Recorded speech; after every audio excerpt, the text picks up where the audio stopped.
Bienvenue sur Memento Mori, le podcast qui parle du présent en prenant la fin comme point de départ. Je m'appelle Raphaël Charrier, je suis pasteur grenoblois. Je suis Mathieu Giralt, pasteur à Etup, et nous sommes tous les deux blogueurs sur toutpoursagloire.com. Ah mince, mon gars, tu l'as fait normal, parce que je voulais savoir en fait ce que ça donne. Moi c'est pasteur grenoblois et toi t'es pasteur. Mais en fait, moi j'habite pas à Etup, j'habite à Seloncourt, donc ça aurait pas marché, tu vois. Ouais, mais comment tu peux dire, et comment les gens qui habitent à Etup, ils s'appellent comment? Je crois que c'est Etupois, mais il y a un autre nom Moi je sais. vernaculaire, tu vois. Ouais. D'ici, attends, comment il s'appelle? Herbaton. Herbaton, non. Non mais Herbaton. Les herbatons, c'est les agneaux nés en automne, c'est pas mal, hein? Ouais, c'est sympa. Mais et Seloncourt, c'est les cossis, et je crois que ça veut dire les citrouilles ou un machin comme ça. Ah ouais. Ah, ça te ressemble bien. C'est pas mal. Attends, je regarde. Cos, car oui, ça vient du mot cos qui signifie citrouille. Et d'ailleurs, sur le espèce de, je sais pas comment on appelle ça là, tu sais les machins de la ville, l'écusson de la ville. Ouais. T'as un truc bizarre avec des triangles. Super intéressant. T'as un engrenage et t'as une grosse citrouille qui est dans l'eau. Oui. Excellent. Excellent. Ouais.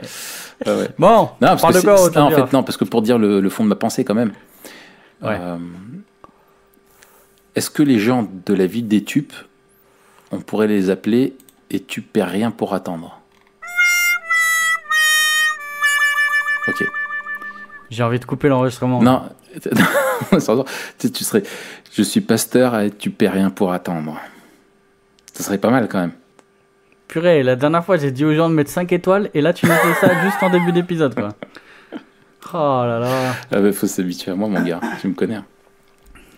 Bon alors, comme on a dit la dernière fois. Ouais. Aujourd'hui, on parle d'un livre de la Bible. Ouais. Que nous aimons. On aime bien tous les deux. Ouais. Riche en enseignements et vraiment en lien avec la thématique de notre podcast qui est de vivre en prenant la fin comme point de départ. Exactement. Peut-être c'est le livre par excellence de Memento Mori, quoi. Ouais, c'est pas faux. Ouais, tout à fait. C'est ce que je pense aussi. Je te rejoins là-dessus. Ce livre, c'est le livre de Job. C'est le mec. Ah bon, c'est ça, t'es sûr? Non, c'est l'Ecclésiaste, bien sûr. C'est l'Ecclésiaste. Ouais. Mais avant qu'on commence un petit peu à voir pourquoi est-ce qu'on aime ce livre et quel en est le thème et ce qu'on en retire dans nos vies, on voudrait vous remercier pour vos retours. On a eu énormément de retours, franchement, par rapport... moi, je suis impressionné, je ne m'attendais pas à ça. Beaucoup de retours, d'encouragement, de commentaires vraiment positifs qui nous aidaient aussi à faire progresser. Grâce à vous, on a retouché quelques petits trucs. Donc vraiment, merci à vous, c'est vraiment cool, quoi. Ouais, et puis ceux qui nous envoient des commentaires négatifs... Si tu kiffes pas... C'est la vie. T'écoutes pas, ouais, c'est la vie. C'est la vie. Non, on vous aime. Non, on est vraiment content parce qu'il y avait des commentaires, des critiques constructives la plupart du temps. Ouais, super. Peps Café là et Lucie dans un des articles, sur justement Black Mirror, était des retours super bien. Oui, on a pu continuer la discussion là sous l'article. C'était vraiment super, retour d'Olivier aussi. Ouais. Non mais vraiment, moi j'ai reçu des mails, même des gens là de Grenoble ou quoi, qui encouragent. Donc c'est vraiment merci beaucoup. On espère longue vie à Memento Mori. C'est pas mal. Exactement. Ça. Longue vie Memento Mori. Et puis il y a quelques personnes qu'on voulait aussi remercier plus particulièrement. Ouais. On peut remercier David Charrier. David, ton frère, qui nous a fait le jingle, qui est magnifique. On voulait un jingle qui sonne rap, posé, des mecs qui parlent entre potes, et il nous a fait ça, c'est génial. Et non, c'est pas ça en vrai. On voulait un jingle où quand tu l'écoutes, tu sens qu'on peut s'asseoir, boire un whisky. Ah purée mon gars. et fumer un bon cigare. Oh, purée. Et se caler, et tu passes un soir d'été, tu vois. Il fait bon, t'es Après dehors. un barbecue. Après un barbecue, il n'y a Tu pas viens de de moustiques. finir ta ventrèche là. Ouais. T'as eu une journée bien intense physiquement, tu sais, et tu te sens fatigué, mais t'es bien, tu vois. Voilà, tu profites vraiment de ta soirée et tu refais le monde entre potes. Et là, t'as le jingle de Dave en fond. T'as un Islay, single malt, magnifique, tourbé comme il faut. Ouais. Un petit Nicaragua, et voilà quoi. Ouais. Ou une bière bien fraîche aussi, ça peut passer. Si. Ça c'est au début, ça c'est... Ah oui, non, c'était avec, c'est pendant que avec la t'allumes la viande. braise. C'était avec la viande. Bah oui. Eh oui, c'est vrai. Non, avec la viande, c'est un petit Bordeaux. Ouais. Là, toi, tu mélanges tout. Mais moi, je t'avoue que... Toi, t'es un hérétique du barbecue. Moi, en fait, je suis là pour briser les codes, tu vois. Moi, Moi, je suis la génération non, tu vois. Ouais, toi, t'es un peu comme Kenny Arcana, quoi. Voilà, exactement. Je suis un peu... Je me reconnais dans Diams, tu vois. Ouais, bah, Diams avant ou Diams maintenant? Diams avant, celle de la génération non. Ok. Ouais. Et donc merci à Dave, merci pour les montages aussi. C'est cool de nous faire ça. Moi, il m'a aidé aussi pour le matos. Si le son est nickel, c'est grâce à Dave. Ouais. On a un ingé son là de qualité 5 étoiles de iTunes. Et hop, je m'incruste sur le podcast, les gars. Merci, ça fait trop plaisir. Oh là là, vous m'avez fait rêver avec le whisky et le cigare là. Sinon, on aurait pu se la jouer un peu rap US, non ?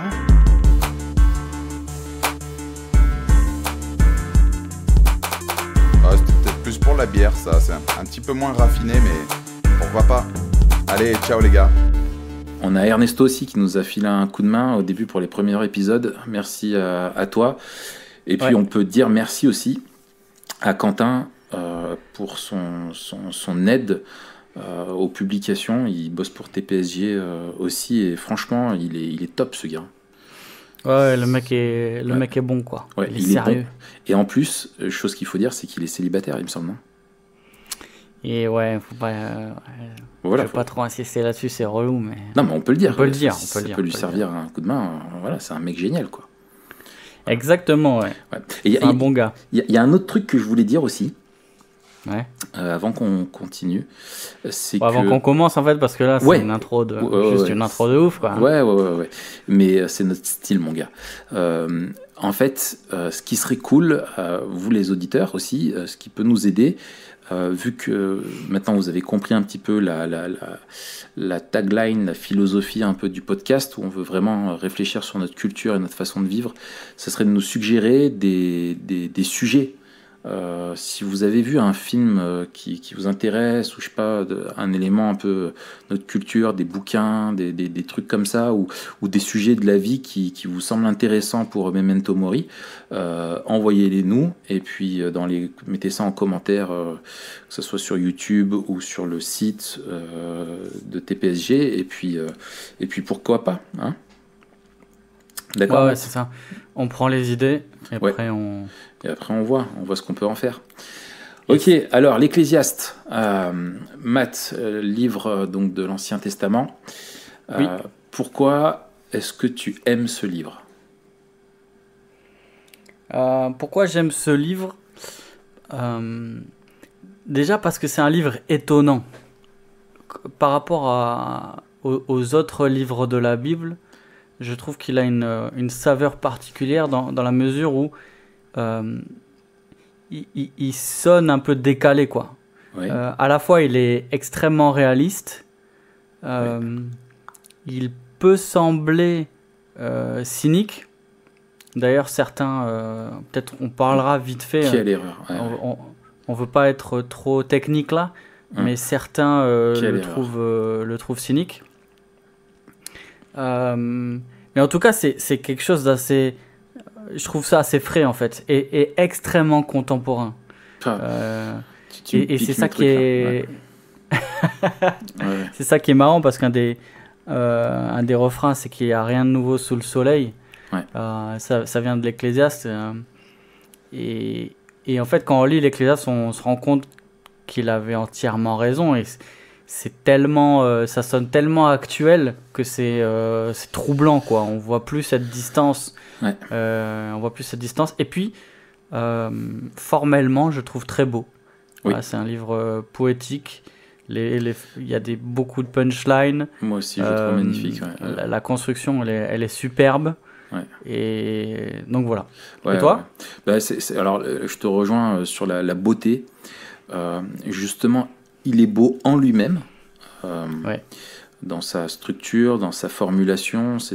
Tu vois que c'est un livre qui est très beau, qui est très agréable à lire. Et les maximes te font vraiment... beaucoup réfléchir, chaque mot est plein de sens, donc tu as du grain à moudre, comme le livre des Proverbes par exemple, quand tu le lis, voilà, chaque phrase, t'es pas dans un récit narratif où voilà, donc ça c'est la première chose. Et puis il est beau au regard de toute la Bible. Et ça, j'y reviendrai moi peut-être un peu plus tard. Là-dessus, il est beau au regard quand tu connais tout le reste des Écritures et que tu as toute la théologie biblique qui t'est dévoilée et toutes les grandes vérités doctrinales, ça le rend encore plus magnifique. J'ai l'impression que plus tu connais la Bible et le plan de Dieu, plus tu le trouves beau. Voilà. Je trouve que aussi, il est extrêmement pertinent dans notre contexte culturel. Et moi, je l'ai souvent utilisé dans des prédications où je devais faire de l'évangélisation, par exemple. Tu peux vraiment prendre des textes parce que finalement, tu peux très facilement, et ça c'est mon troisième point aussi, c'est t'identifier à l'auteur. En tout cas, moi, dans ma vie personnelle, je peux vraiment m'identifier à l'auteur dans cette quête qu'il a eue de bonheur, de quête de sens, au travers de toutes sortes de choses, de ce que lui proposait le monde. Et ce qui est génial, c'est que tu as quelqu'un qui te dit en gros, moi j'ai tout vu, j'ai tout connu, et voilà les conclusions que j'en tire. Tu vois, et en fait, je trouve ça génial. Moi j'ai pas tout connu, mais j'ai fait vraiment beaucoup de choses. J'ai vraiment cherché au travers de plein de dérives et de déviances dans ma vie le bonheur. Et en fait, finalement, je m'identifie très facilement à l'auteur. Super. Bon, le thème du livre. Il faudrait qu'on rentre un petit peu dedans. Ouais. Le thème du livre. Quels en sont les accents? Alors, tu sais quoi? Non. Alors, je te pose la question et c'est moi qui vais y répondre. Mais j'ai pensé à une analogie, mon gars. François Hollande, tu sais, ça commence mal. François Hollande. On dirait une blague. François Hollande, Emmanuel Macron et Donald Trump sont dans un avion. Sont dans un avion. Non, François Hollande, là, il vient d'écrire un bouquin que je n'ai pas lu, mais qui s'appelle Les leçons du pouvoir. Et il y a quelque temps, là, il faisait toute la tournée des plateaux. Et en fait, il disait, voilà, je veux tirer les leçons du pouvoir, expliquer aux Français ce que c'est que en gros d'être un président de la République et quelles leçons je tire après 5 ans de mandat. Voilà. Et voilà. Et en fait, je me suis dit, tiens, ça me fait penser un petit peu à l'Ecclésiaste, quoi. Où il tire les leçons un petit peu de sa vie, avec toutes les capacités qu'il avait, le pouvoir qu'il a pu avoir, et il en tire un petit peu des grandes leçons. Ça te va comme où je me plante? Oui, ça va. Je doute que le livre de François Hollande soit aussi beau que l'Ecclésiaste, mais... Il peut être plus drôle. Il sera sûrement plus drôle, ouais, c'est clair. Mais tu sais qu'en plus, il est drôle, ce gars. Ah ouais? Ah ouais, il a un sacré humour. Ouais. Bah, je le connais pas assez. Ouais. Je veux pas parler de lui en tant que politicien, mais en tout cas, il est connu pour son humour. Les journalistes le reconnaissent. Un gars qui a du bagou. Ouais. Ok. Pour ça que je dis ça. Mais du coup, le thème du livre de l'Ecclésiaste, après ton analogie bancale. Ouais. En fait, le thème du livre de l'Ecclésiaste, on peut le prendre sous différents angles pour l'expliquer. Le thème du livre de l'Ecclésiaste, d'un certain point de vue, on peut dire que c'est le questionnement d'un homme qui se présente comme roi sur la quête de la sagesse. Où est-ce qu'on trouve la sagesse? Et il explique, lui, qu'il l'a cherché au travers de tout ce que le monde offre, dans ce qu'il y a de plus, on va dire, je sais pas, en passant par la question des sciences, comme la question de la philosophie, comme la question de la folie, de se livrer à toutes les débauches possibles, les déviances possibles, etc., etc. Ça, c'est un angle de façon de le présenter, et l'autre angle, c'est de présenter en fait les conclusions de cet homme qui te dit qu'au final, tout est vanité, tout est vapeur, tout disparaît, rien ne dure, rien ne satisfait au final sous le soleil, et que l'homme en gros ne peut pas trouver ce qu'il cherche tant dans toutes ces quêtes, aussi grandes soient-elles, quoi. Et puis en filigrane et en arrière-plan, il y a la question plus générale du sens de la vie. Ouais. Quel est le sens de la vie? C'est ça. La question, enfin, à quoi bon vivre? Ouais. Oui, à quoi bon? À quoi bon? À quoi bon, ouais, tout simplement. Et il y a un des accents aussi du livre, c'est la question du bonheur, qui revient notamment dans les refrains, mais on en parlera peut-être quand on parlera des pistes pour comprendre l'Ecclésiaste. Ouais. Mais on voit que ça revient, il y a la question de la mort qui revient aussi. Ouais.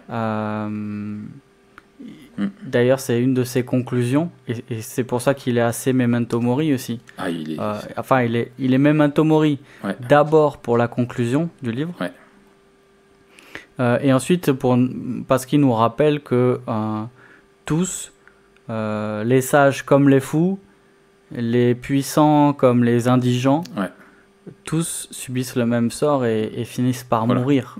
Et à quoi bon, du coup? Et du coup, il relativise beaucoup de choses. Et c'est pour ça que certains l'ont présenté comme un cynique. Un dépressif. Après, il y a des choses qu'il faut noter, c'est que même s'il montre qu'ultimement tout est vanité, c'est-à-dire tout est passager, rien ne satisfait vraiment, comme tu as dit, certaines choses sont préférables à d'autres. En fait, alors tout à fait, certaines choses sont préférables à d'autres, et il y a des choses où s'il te manque une certaine chose, qui est en fait le fait de comprendre, de vivre que la vraie sagesse, c'est de vivre dans la crainte de Dieu, et dans la présence de Dieu, dans la communion même avec lui. En fait, même les choses les plus grandes te décevront, alors que si tu vis dans la présence de Dieu, des choses simples du quotidien, mais quand tu les vois comme venant de la main de Dieu, peuvent te réjouir bien plus. C'est ce qu'on disait la semaine dernière. C'est une super inversion des valeurs, en fait. Exactement. Et en fait, ce qui est cool, c'est que lui, il te dit, j'ai tout vu, j'ai tout connu. Et souvent, les gens qui se... Enfin, je sais pas, t'as dû avoir ce genre de discussion avec des gars, tu sais, où tu racontes une anecdote, et le mec, il va te raconter une anecdote dans la même veine, mais lui, c'était encore plus grand et plus ouf. Ça commence à la maternelle. Tu vois, mais non, mais arrête, il y en a de partout, mais j'en rencontre... Mon père, il a une 308. Ouais, mais mon père, il a une 407. Mon père, il a une 608. Ouais, voilà, c'est ça. Tu vois, et t'as toujours... Où t'as un gars, il dit un jour, je me suis battu, j'étais seul contre 2, l'autre, il dit, moi, j'étais seul contre 4, tu vois, etc. Ouais, et mais dans The Revenant, il était seul contre un ours. Ouais, et quel ours? D'ailleurs, purée, il faudra faire un truc sur The Revenant. C'est tellement un film de bonhomme. C'est tellement fou comme film. Avec guest star, on prend Bear Grylls, là, tu sais, le spécialiste de la survie. Ah ouais. Ah, ce serait top. Pardon, je t'ai coupé, vas-y. Mais en gros, voilà, tu vois, les gars qui ont tout vu, tout connu, ils en tirent un esprit de supériorité et d'orgueil de malade, tu vois. Il y en a qui ont vraiment eu une grosse expérience. Et lui, c'est tout le contraire. Il te dit, moi, j'ai fait plus que toi, plus que tu peux imaginer, et c'est pas du pipeau, mais j'en tire aucun orgueil. Au contraire, ma conclusion, elle est que ne fais pas les mêmes erreurs que moi, ne pars pas chercher dans toutes sortes d'excès différents ou toutes sortes de quêtes dans les choses du monde. T'en trouveras au final que de la vanité, c'est-à-dire que de la vapeur, du vide, t'en tireras rien et tu mourras comme les autres. Exactement. Ce qui est intéressant, c'est donc ce renversement des valeurs. En fait, il montre que ce qui nous semble important, finalement, c'est futile. Et ce qui nous semble futile est important. Ouais, parce que Dieu le magnifie. Exactement. En fait, Dieu, il montre les choses grandes telles qu'elles sont vraiment, c'est-à-dire futiles, et les petites choses telles qu'elles sont vraiment, c'est-à-dire un don de lui qu'on peut vraiment apprécier. Exactement. Mais un des motifs aussi qui est employé, justement, pour aller dans la même veine de ce que tu dis, c'est qu'il se présente comme un roi. Ouais. Et il y a beaucoup de commentateurs qui montrent en fait que c'est un dispositif qui était utilisé en fait de se présenter comme un roi, figure de sagesse. Sauf que d'habitude c'est pour mettre en avant sa sagesse. Et là, l'auteur de l'Ecclésiaste, il utilise ce dispositif pour dire j'ai été éminent en sagesse, mais même moi, qui ai recherché la sagesse avec tout ce que j'ai, je l'ai pas trouvé. Finalement, j'ai jamais réussi à la rattraper. Alors, à combien plus forte raison vous ne le pourrez, quoi. Ouais, tout à fait. Tout à fait. Non, mais c'est vraiment un livre merveilleux, mais il faut encore, comme tu disais, et je voudrais te dire ça pour faire le lien avec la question suivante. Je me souviens un jour d'avoir entendu un prédicateur qui disait, qui prêchait sur l'Ecclésiaste, et il disait depuis le pupitre à toute l'Église, il disait voilà, donc du coup j'ai relu l'Ecclésiaste et oh là là, quelle déprime. Qu'est-ce que c'était ça quoi, c'était son mot, quelle déprime, quel livre triste, etc. Et moi j'étais là, mais j'étais comme un dingue sur ma chaise. Je me disais mais c'est dommage. Bon, déjà il est en train de plomber un livre de la Bible en te disant ça, et alors qu'en plus c'est complètement faux, et de toute évidence il n'a pas compris comment est-ce qu'il fallait interpréter l'Ecclésiaste. Et je pense qu'il y a peut-être quelques pistes qu'on peut donner pour alors, bien le... Peut-être juste pour mettre un peu de... Pour mettre les choses aussi dans leur contexte. Moi, je suis en train de faire un devoir dans l'Ecclésiaste, là, donc j'ai regardé je suis sur le chapitre 1. Ouais. Et c'est vrai que quand on regarde les commentaires, il n'y a pas de position unanime déjà sur l'auteur de l'Ecclésiaste, oui. Mais aussi sur la théologie de l'Ecclésiaste. Et par exemple, Tramper Longman, donc qui a écrit un commentaire chez Nicote, tu vois, c'est les commentaires bleus là, couverture bleue, Ancien Testament. Ouais. C'est lui aussi qui a écrit avec Raymond Dillard l'intro à l'Ancien Testament chez Excelsis. Et lui, par exemple, il distingue la théologie du Qoéleth, donc la théologie qui fait le corps du livre, de celui qui se présente comme le roi, etc. Et pour lui, cette théologie, elle est pessimiste et elle n'est pas orthodoxe. Il la distingue avec la théologie du narrateur cadre. C'est celui qui aurait écrit le début, l'introduction du livre, et la conclusion. Ouais. Et lui, cet auteur-là serait orthodoxe. Donc, du coup, tu vois, il y en a quand même dans le monde académique qui présentent l'Ecclésiaste comme un livre à la théologie pessimiste. Enfin, en tout cas, comme le Qoéleth, celui qui parle dans le livre, aurait une théologie pessimiste et serait un représentant du scepticisme juif, tu vois. Donc pour lui, en fait, il considère même pas qu'il soit vraiment un croyant. Tu vois, pour Longman, le Qoéleth n'est pas vraiment un croyant. Donc c'est quand même une position qui existe. Moi c'est pas la mienne. C'est pas... Ouais, d'accord, c'est la question que je sais que c'est pas la tienne aussi. Non, moi je me rapproche plus pour le coup de Romerovski. Ouais. Et de son approche de l'Ecclésiaste. Et d'ailleurs, ça tombe bien parce que son commentaire, là, que je recommande chaudement, Ouais. est en français. Donc Ouais. c'est vraiment super. Ouais, c'est cool. Ouais, moi je suis plutôt d'accord avec. Enfin, je trouve qu'il explique très bien en quelques pages. Il se perd pas dans des détails sur les différentes options possibles. Ouais. Est-ce que c'est Salomon ou pas Salomon? En tout cas, ce qui est important, c'est effectivement dans le titre Qoéleth, qui moi à chaque fois quand j'entends Qoéleth, c'est ce que j'entends dans mon cerveau. Non. J'entends goéland. Bon, ça, Ah oui, pourquoi. mais t'es peut-être allé voir quelqu'un là. Ouais, c'est ça, j'entends goéland. J'entends goéland, et ben en fait, le Qoéleth, c'est vraiment la façon dont l'auteur se présente et veut asseoir un petit peu aussi, c'est un peu comme un argument d'autorité, le titre qui se donne, parce que simplement, il parle pas en tant que roi ou en tant que, voilà, mais en tant que Qoéleth. Et en tant que Qoéleth, c'est-à-dire celui qui est là pour instruire, c'est le maître qui instruit un petit peu et qui veut donner des leçons. Et je trouve que ça, c'est une clé pour moi d'interprétation qui est importante.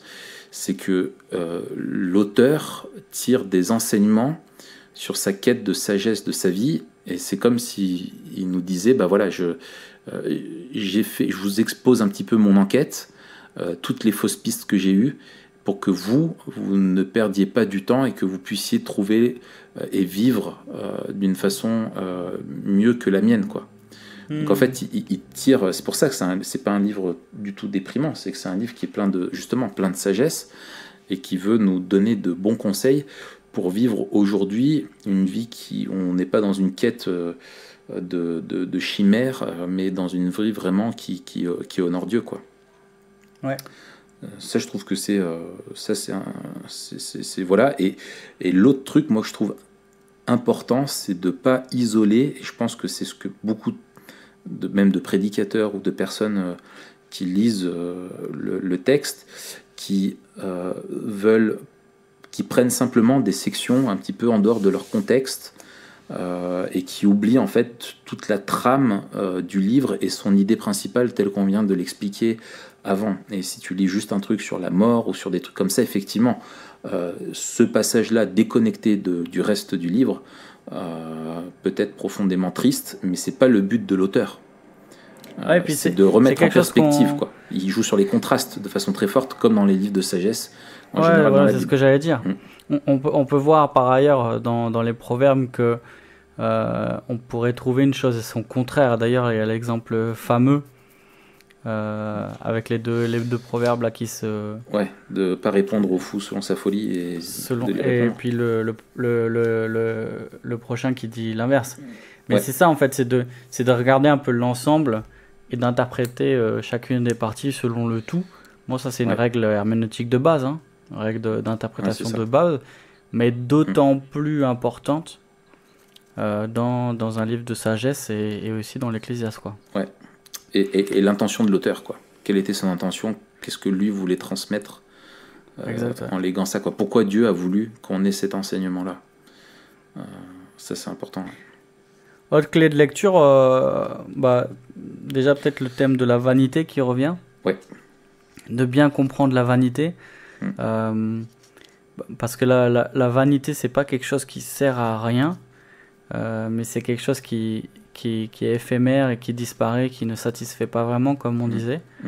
Et en fait, si on loupe ça aussi, cette clé, on peut avoir l'impression que les impasses nous mènent à chaque fois dans des trous, alors que les impasses, elles montrent quand même des choses vraies. Ouais. Par exemple, il y a de rechercher la sagesse dans le manger et le boire, c'est une vanité. Parce que le manger et le boire ne pourront jamais nous apporter une vraie la sagesse, la vraie connaissance du monde, ni nous combler vraiment. En revanche, par ailleurs, il dit que Dieu nous a donné le manger et le boire pour pouvoir nous réjouir dans cette vie sous le soleil, dans ce monde déchu. Et donc, là, on a des accents différents. On a un vrai bonheur qui est relatif, mais qui est vrai. Et si on loupe ce truc de c'est quoi la vanité, on perd un peu ça. Ouais, en fait, c'est un livre sur la vision du monde, quoi. Ouais, c'est pour ça qu'on l'aime aussi. Ouais, c'est ça. C'est vraiment un film qui te montre... un film. Un livre. Un livre. Un livre qui te met... vraiment qui croise les visions du monde et qui te montre qu'en fait, si Dieu est présent dans ta vision du monde, ça change tout, ça transcende absolument tout, quoi. Et c'est pour ça que je le trouve hyper beau, parce que ces leçons, elles sont là dans ce but-là, quoi. Elles sont données vraiment pour te montrer que même dans les grands projets qu'il a pu faire dans sa vie, les choses merveilleuses et tout ça, au final, c'est que de la vanité. Et j'ai lu un petit bouquin, c'est pas un commentaire, mais c'est plutôt un livre de méditation de Sinclair Ferguson. Tu sais, le prof de systématique là, je crois que c'est de Westminster, qui dit en fait, qui prend l'exemple de plein de civilisations, tu sais, antiques, où on voit des grands bâtiments, je sais pas si tu vois par exemple la cité d'Angkor, ou des trucs comme ça qu'on a retrouvés dans la jungle. Et au final, ça a été des grandes civilisations, il y a eu des grands projets qui ont été créés, il y a eu des trucs de fous, et puis au final, il en reste rien, hormis des ruines au fin fond d'une jungle. Et on voit que ça a été utile pendant un temps, mais maintenant, ça a disparu, quoi. Ouais, puis une autre clé de lecture pour l'Ecclésiaste, peut-être la plus importante, c'est aussi la fin du livre. La conclusion, la conclusion, quoi. C'est la base. Qui jette un regard différent sur tout le livre. Peut-être je vais la lire. Ouais. Donc je lis, je sais pas, à partir du verset 12. L'Ecclésiaste, donc c'est chapitre 12, verset 12. L'Ecclésiaste s'est efforcé de trouver des paroles agréables, et ce qui a été écrit avec droiture, ce sont des paroles de vérité. Les paroles des sages sont comme des aiguillons, et rassemblées en un recueil, elles sont comme des clous plantés.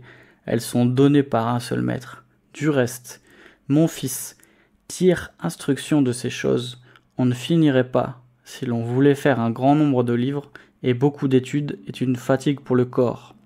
Ça, c'est le verset préféré des étudiants en théologie. Ouais, c'est ça. Écoutons la fin du discours.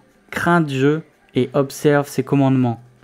C'est là ce que doit faire tout homme, car Dieu amènera toute œuvre en jugement au sujet de tout ce qui est caché, soit bien, soit mal. En fait, on lui a piqué notre slogan, quoi.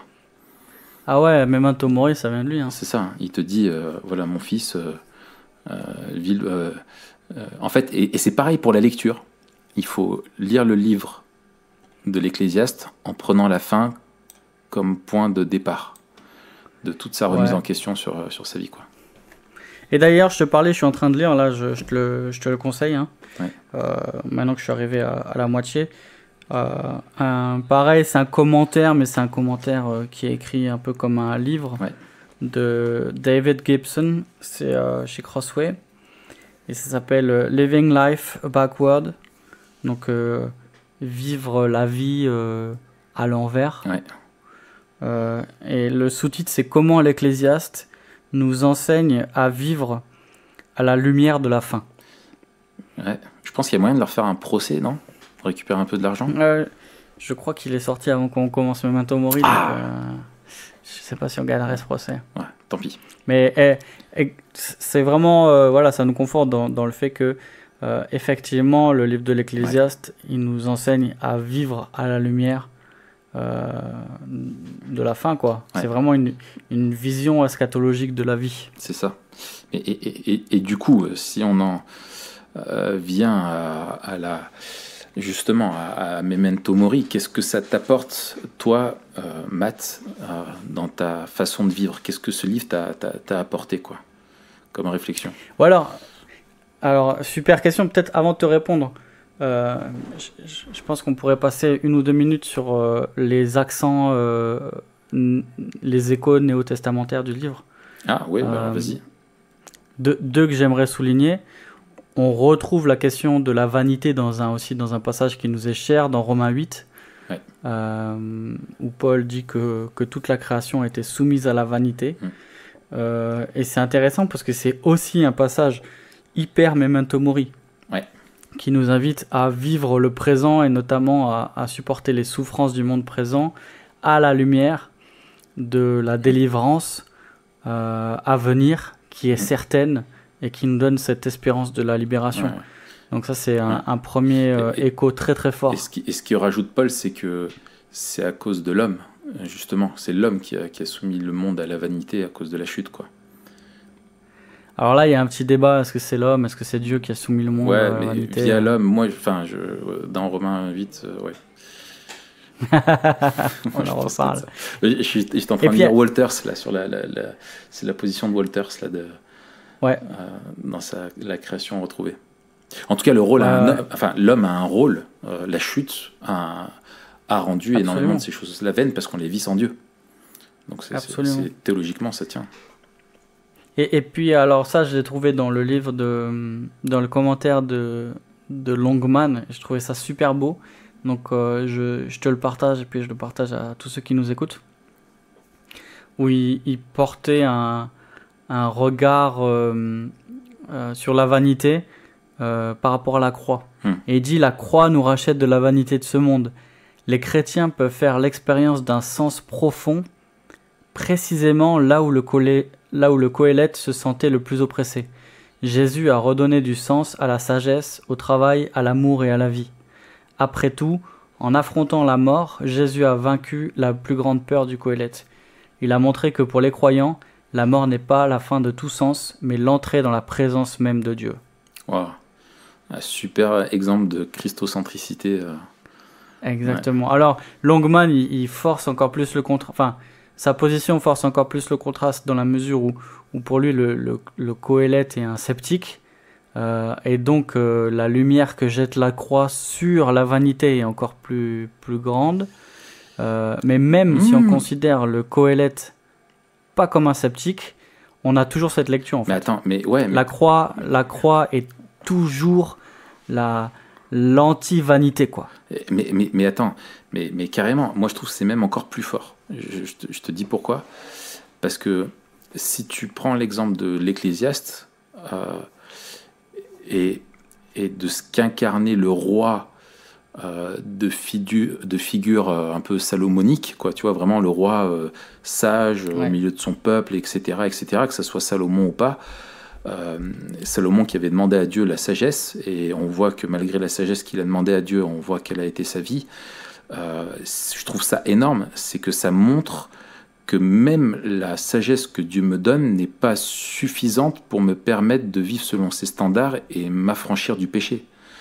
Et pour vivre ça, j'ai besoin de plus que sa sagesse, j'ai besoin de son Fils. J'ai besoin de la grâce, quoi. J'ai besoin que Christ vienne mourir sur la croix et que lui me donne une nouvelle vie et qu'il puisse manifester, lui, sa sagesse dans ma vie et pas ma sagesse à moi, tu vois. Exactement. Et puis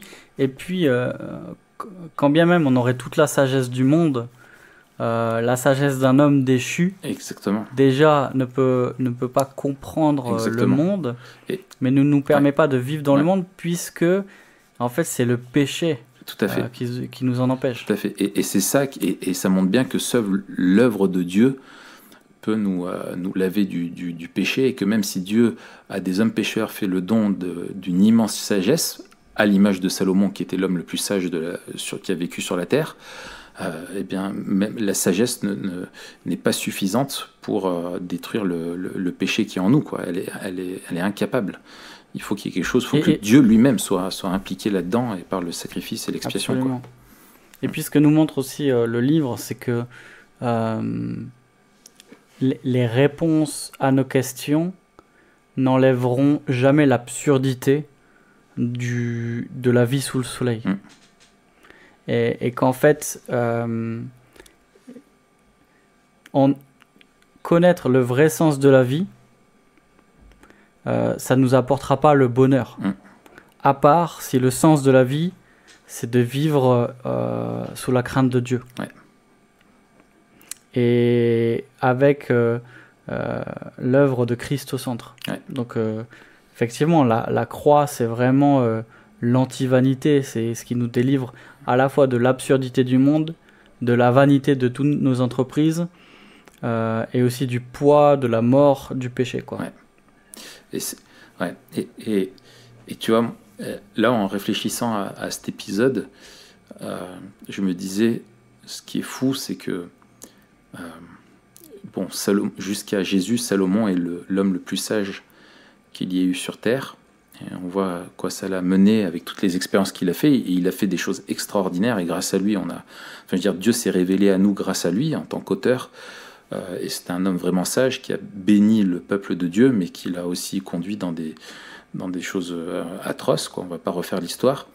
Mais je trouve, quand tu compares le roi qui devait incarner, représenter Dieu au milieu de son peuple, et la sagesse de Dieu au milieu de son peuple, et quand tu compares la vie de l'Ecclésiaste avec la vie de Jésus, qui a vécu une vie qui est aux antipodes de celle de l'Ecclésiaste dans sa simplicité. Il n'a pas multiplié les expériences et tout ce qu'a fait l'Ecclésiaste pour trouver la sagesse et le sens, parce que lui, contrairement à nous, il était sans péché, il a vécu une humanité sans commettre de péché, malgré qu'il était tenté en toutes choses. Et sa conclusion, c'était un peu celle il reformule un petit peu l'Ecclésiaste, il dit « Ma nourriture est de faire la volonté de celui qui m'a envoyé ». Et Jésus, en vivant pleinement le vrai sens de la vie, qui était de vivre pour le Père, et selon la volonté du Père et à sa gloire, a été l'homme le plus heureux et le plus satisfait qui ait jamais marché sur terre. Bien plus que absolument. Le Coëlette. Et là, ça rejoint ce que tu disais de Longman, quoi. Ouais. Et qu'un jour, nous aussi, on vivra grâce à lui, débarrassé de la vanité. Et qu'on sera pleinement satisfait des petites choses avec Dieu, quoi. Tu disais quoi? Ouais, je disais, est-ce qu'on finit l'épisode avec peut-être deux, trois pistes pratiques de qu'est-ce que ça change dans notre manière de vivre? Oui. Alors, vas-y. Premier truc que je prends du bouquin de Gibson, là, qui m'a bien parlé. Il commence en disant l'Ecclésiaste, il nous enlève déjà nos illusions. Et puis il nous apporte une vision réaliste. Et il y a un sujet qui revient, et moi qui revient de plus en plus dans ma vie chrétienne, qui revient aussi de plus en plus au niveau pastoral, c'est la question de la frustration. Et la question de constater finalement qu'il y a certaines choses qui ne peuvent pas être réparées, certaines choses qui ne peuvent pas être redressées, et qui ne sont appelées finalement qu'à être vécues avec la force que Dieu nous donne, parfois dans les larmes, mais aussi avec l'espérance que Dieu nous en délivrera. Mais sous le soleil, cette frustration, elle est vraiment réelle. Et c'est ce que je disais dans la prédication, là, quand j'étais venu prêcher chez toi sur l'Ecclésiaste. La vie est parfois belle, la vie est parfois moche, elle est souvent frustrante. Et ça, c'est une des premières choses que l'Ecclésiaste m'enseigne, c'est que c'est normal d'être frustré, c'est normal de trouver le monde vanité, parce que c'est un monde déchu. Et du coup, il nous rappelle le poids du péché. Et alors, pour poursuivre ce que tu dis, moi, ce que je m'étais noté aussi, c'était que, en fait, intégrer cette réalité-là, qu'on vit dans un monde de frustration et qu'il y a pas, on trouve pas la satisfaction dans ce monde-là, c'est aussi un cadeau que Dieu nous fait en tant que pécheurs à tous les hommes. Ça fait partie, je pense, des cadeaux de la grâce commune. C'est que le fait qu'on ne puisse pas être satisfait pleinement ici-bas, et quand tu vois la vie de personnes, de grandes stars internationales qui finissent par se suicider alors que tu dis ils ont eu des vies de rêve, ils étaient aimés par des millions de personnes, ils ont eu du succès, ils avaient un talent fou, et que tu vois que ceux qui connaissent parfois les plus grandes expériences demeurent avec des profondes failles en eux et des problèmes existentiels qui ne sont pas réglés et des souffrances terribles. je trouve que c'est Dieu nous fait un cadeau de ne pas trouver dans ce monde actuel qui est livré au péché la pleine satisfaction.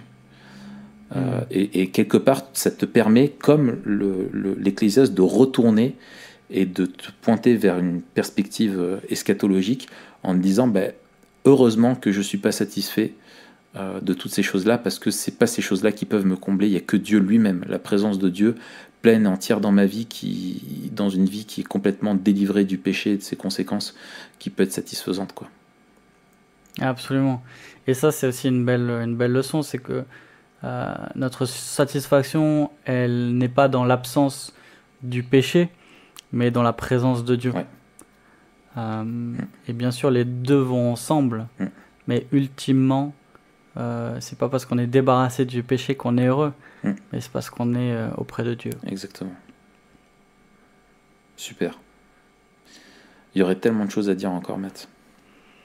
Ouais, mais bon, là, on a déjà pété le compteur, donc... Ouais, on va s'arrêter là. Bon. Peut-être on en fera un deuxième, je sais pas si on a plein de trucs à dire. Plus tard, on reviendra sur l'Ecclésiaste. De toute façon, la thématique, c'est un peu le fil rouge aussi de notre podcast, donc forcément, ça reviendra. Mais en tout cas, on espère que ça vous a donné envie de lire et relire ce livre. Tout à l'heure, moi, j'ai pas donné le titre du bouquin de Sinclair Ferguson, c'est « Où est la sagesse ? Chronique d'une recherche » par Sinclair Ferguson. On vous mettra le lien aussi dans l'article. Oui. Super. Bon, Matt, à plus dans le bus ? Ouais.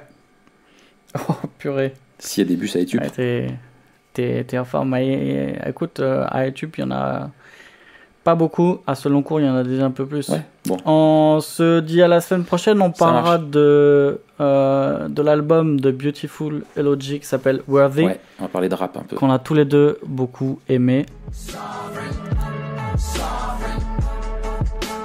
En attendant, inscrivez-vous au podcast sur iTunes, suivez-nous sur YouTube et bien sûr, abonnez-vous à toutpoursagloire.com pour suivre nos derniers articles. Allez, salut à tous. Salut.